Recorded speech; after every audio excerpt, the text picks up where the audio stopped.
ये है एआई इन power plant. अगर एक ट्रेडिशनल पावर प्लांट है तो अगर उसमें एआई लग जाएगी तो वो किस तरह बिहेव करेगा। सबसे पहली जो चीज़ होती है एआई के फेस में, ये होती है आपकी डेटा कलेक्शन ना। डेटा कलेक्शन ये है स्टेप 1। इसमें सबसे पहले आता है आपका अगर जो डेटा जो कलेक्ट करेगा, ये टेम्परेचर डेटा, बॉयलर और turbine, pressure data, steamer pressure, water pressure, ये प्रेशर का डेटा हो गया। वाइब्रेशन डेटा, ये मशीन क्या है नॉर्मल तरीके से वाइब्रेट तो नहीं कर रही, टरबाइन की वाइब्रेशन कैसी है, मोटर की वाइब्रेशन कैसी है, क्या ये नॉर्मल है। फ्यूल डेटा, फ्यूल और कोल और गैस कंजम्पशन कितनी है, क्या जितनी होनी चाहिए है नॉर्मली उतनी है, क्या ये आउटपुट के हिसाब से है कि जितनी आउटपुट हमें चाहिए, क्या उसी हिसाब से फ्यूल जो है वो लग रहा है, डिमांड कितनी है जो मैंने आपको बता दी।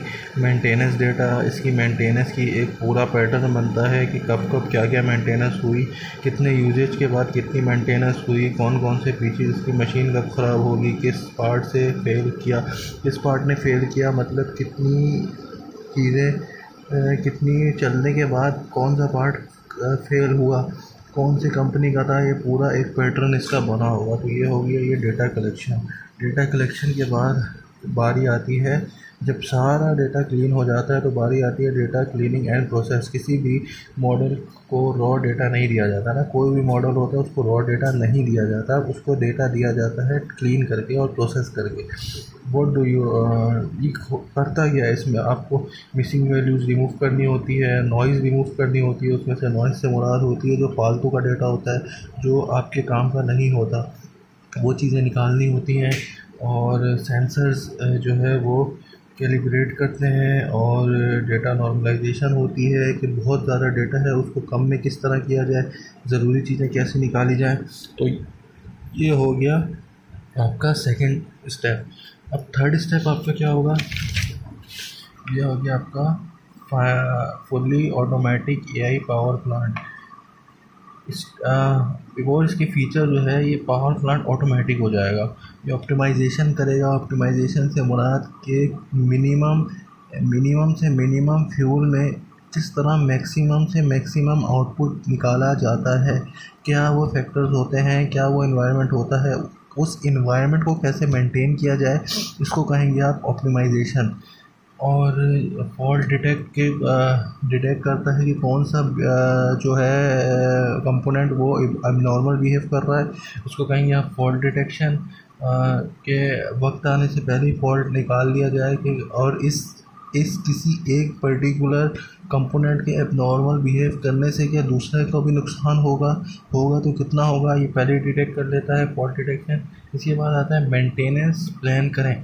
इसकी मेंटेनेंस प्लान होती है कि भाई इसकी मेंटेनेंस कब हुई थी और आगे इसकी क्या हाल है और कब अगली मेंटेनेंस होगी, ये निकालता है। पावर डिमांड एडजस्ट करें।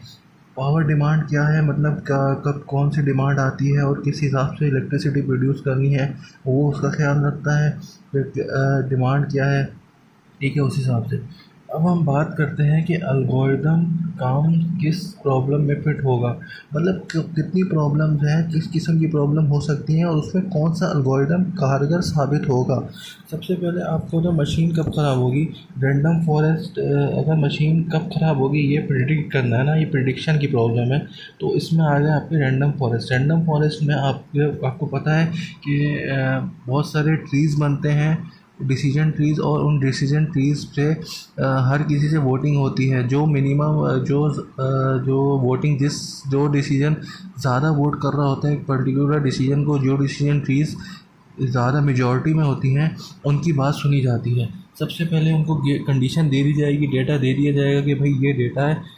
उसके बाद कंडीशन के बाद ये वोटिंग कराई जाएगी कि हाँ भाई बताओ इस डेटा के हिसाब से मशीन कब ख़राब हो सकती है, 5 दिनों में या 10 दिनों में।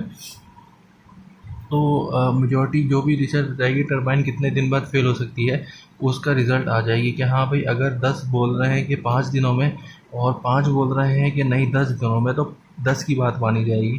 प्रॉब्लम कितनी इलेक्ट्रिसिटी चाहिए होगी, प्रॉब्लम 2 कितनी इलेक्ट्रिसिटी चाहिए होगी। ये जिस तरह वीकेंड आ गया, इवेंट आ गया कोई, तो इसके पास पुराने डेटा पहले से पड़ा होगा, उस डेटा के हिसाब से वो एक्ट करेगा कि हाँ पिछली बार इतनी चाहिए थी, तो अभी भी इसकी डेटा को देखते हुए, न्यू डेटा को देखते हुए, पिछली बार अगर इतनी चाहिए थी और पॉपुलेशन इतनी थी, तो अब पॉपुलेशन इतनी है तो हो सकता है इतनी चाहिए हो।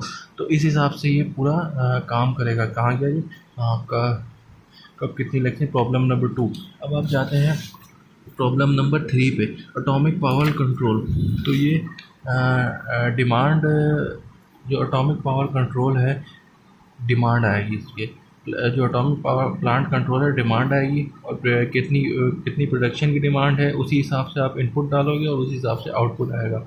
इसमें जो एल्गोरिथम लगेगा वो लगेगा reinforcement learning, try and error algorithm. ये बार बार देखेगा कौन सी प्रिडिक्शन बेस्ट है फॉर सेल्फ ऑप्टिमाइजेशन। इसने देखा होगा पहले किस तरह प्लांट चल रहा था और उसका क्या रिज़ल्ट आया था, और बेस्ट रिज़ल्ट और अपने गोल के हिसाब से वो देखेगा कि हाँ ये वो चीज़ है जिससे सेल्फ ऑप्टिमाइजेशन अच्छी होती है।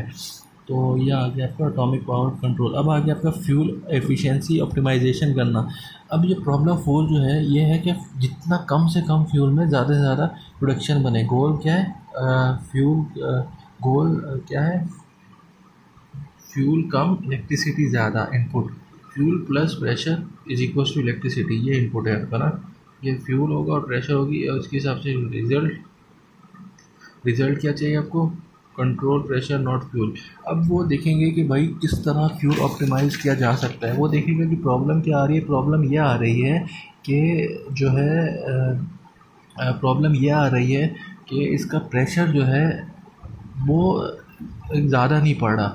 फ्यूल तो जा रहा है लेकिन प्रेशर ज़्यादा नहीं पड़ रहा, जिसकी वजह से फ्यूल वेस्ट हो रहा है। तो इसकी वजह से फ्यूल एफिशिएंसी को ऑप्टिमाइज़ करने के लिए वो क्या कहेगा कि भाई इसका जो है वो प्रेशर बढ़ाओ क्योंकि फ्यूल ज़्यादा लग रहा है, तो इस तरह इसका फ्यूल ऑप्टिमाइज़ होगा।